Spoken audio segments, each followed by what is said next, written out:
Hi everyone, আসসালামু আলাইকুম। আশা করছি আপনারা সবাই অনেক ভালো আছেন। আমি ফারহানা কবির অরিন। এখন হচ্ছে বিকেলবেলা, আমি হচ্ছে একটু ছাদে উঠলাম। তো কখনো কিন্তু আপনাদের সাথে আমি যে বাড়িতে থাকতাম সেটার ছাদ কিন্তু শেয়ার করা হয়নি। ভাবলাম যেহেতু চলে যাব তার আগে আপনাদের সাথে ছাদটা একটু শেয়ার করে নিই। এই যে এখানে রডগুলো দেখা যাচ্ছে, এগুলো কিন্তু মিহির বাবাই কাজ করিয়েছিল। যখন মিহির বাবা এখানে সবজি বাগান করতো তখন যাতে লতাগুলো এটার উপরে যেতে পারে, যার কারণে রডগুলো মিহির বাবাই লাগিয়েছিল। অনেক কাজ করিয়েছিল এ ছাদের মধ্যে। তারপরে বড় বড় দুইটা খাঁচা আছে কবুতরের জন্য। মিহির বাবার কিন্তু খুবই শখ কবুতর লালন পালন করা। প্রায় এখানে 50টার উপরে কবুতর ছিল। তো আগে কিন্তু এই কবুতরগুলো খাঁচার ভিতরেই ছিল, পরবর্তী সময়ে কবুতরগুলোকে ছেড়ে দেওয়া হয়েছে একদম ওপেন। তো এটার কারণে কিন্তু বেশ অনেকগুলো কবুতর কিন্তু চলে গিয়েছে। এই যে কবুতরগুলো দেখা যাচ্ছে এগুলো কিন্তু আমাদেরই আরও আছে, প্রায় 50টার উপরেই হবে কবুতর। জানি না এই কবুতরগুলো কি করবে এখন, হয়তো বা রেখেই চলে যাবে। আর আমরা কিন্তু কখনো এই কবুতরের মাংস খেতাম না, মানে ভালো লাগতো না খেতে। আসলে যারা কোনো কিছু লালন পালন করে সে জিনিসটাকে জবাই করে খেতে কিন্তু ইচ্ছে করে না। তো আপনারা হয়তো বা আমার এতদিন ভিডিও দেখছেন, কখনো কিন্তু দেখেননি আমি কবুতর জবাই করে কবুতরের মাংস খেয়েছি। আমার এখন হচ্ছে আমি মিহিকে নিয়ে বের হলাম, ওকে হচ্ছে আমি প্রাইভেটে দিয়ে আসবো। তো যেটা বলছিলাম, আমি যে কবুতরের মাংস খাই না তা কিন্তু না, বাংলাদেশে কিন্তু কবুতরের মাংস খেতাম।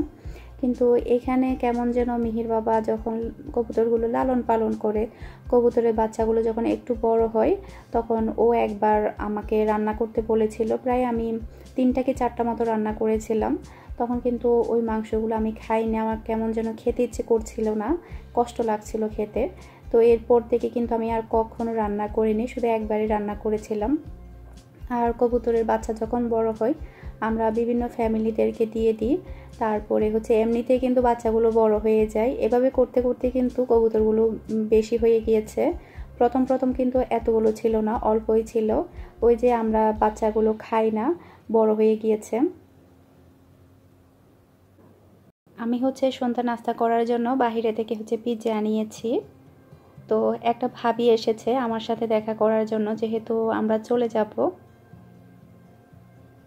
আর এদিকে মিহিও চলে এসেছে। আর পিৎজাটা কিন্তু বেশ গরম ছিল আর অনেক মজারও ছিল।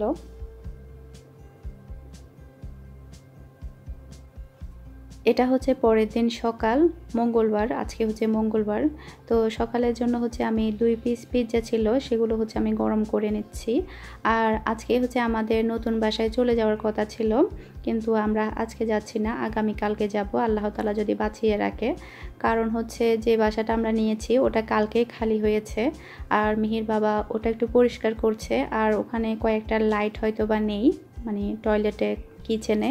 তো ওগুলো সে কাজ করাচ্ছে, কোথায় কি প্রবলেম সেগুলো সে ঠিক করাচ্ছে আমরা যাওয়ার আগেই, যাতে করে আমরা যাওয়ার পরে কোনো প্রবলেম না হয়। সেজন্যই হচ্ছে আমরা কালকে যাব, না হলে আমরা আজকে সকালে চলে যেতাম।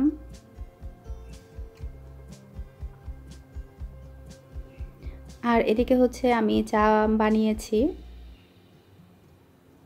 মিহি বলছে মিহিও চা খাবে, তাই মিহির জন্য নিলাম। আর মিহির বাবা কিন্তু সকালে যাওয়ার সময় অনেক টুকিটাকি জিনিসপত্র নিয়ে গিয়েছে গাড়িতে করে, এতে করে কিন্তু অনেকটা হালকা হয়ে গিয়েছে নিয়ে যাওয়ার পরে।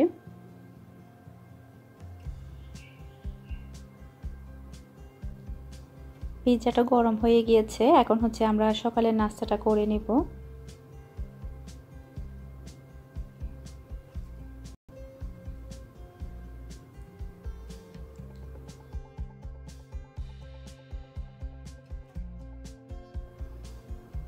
মিহিকে বলেছি ওর খেলনাগুলো আলাদা করার জন্য, ও যেগুলো নিয়ে যাবে সেগুলো যাতে ও আলাদা করে ফেলে, আর যেগুলো ও ফেলে দিবে ওর প্রয়োজন নেই সেগুলো যাতে আলাদা করে।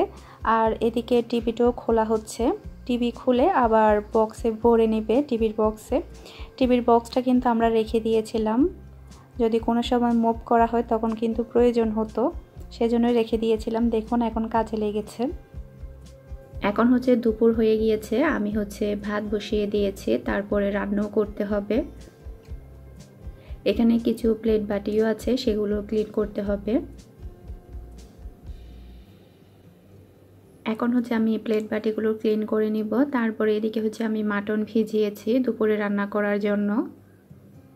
আজকে কিন্তু এই রান্নাঘরে শেষ রান্না, আর কিন্তু রান্না করা হবে না। এটাই কিন্তু এই রান্নাঘরের শেষ।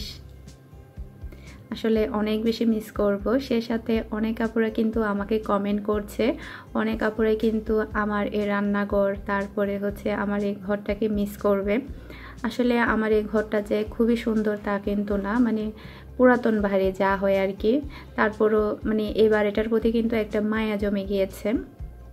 আরেকটা কথা, আমি এখন যে ঘরে থাকি সে ঘরে কিন্তু অলরেডি ভাড়াটিও ঠিক হয়ে গিয়েছে। মানে ওরা আজকেই আসতে চেয়েছিল, যেহেতু আমরা আজকেও বের হইনি যার কারণে ওরা আসবে না। আমরা সকালে বের হব আর ওরা বিকেলেই চলে আসবে। আমি যেতে না যেতেই কিন্তু এই ঘরে ভাড়াটিয়া চলে আসছে।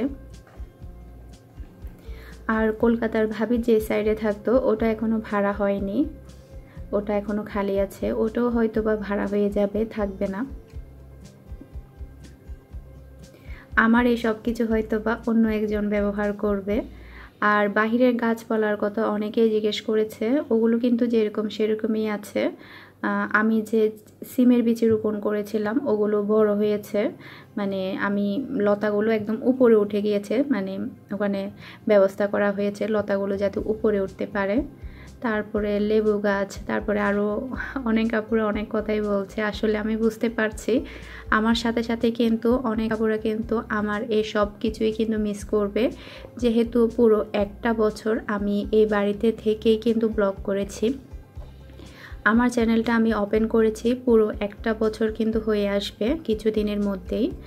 তো অনেক আপুরাই কিন্তু মিস করবে, সে সাথে আমি তো আরও বেশি মিস করব, যেহেতু আমি এখানেই ছিলাম। আমার মেয়েটা কিন্তু এখানেই বড় হয়েছে।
এইসব ভাষাগুলো এখানে এসে সৃষ্টি হয়েছে, বুঝছো?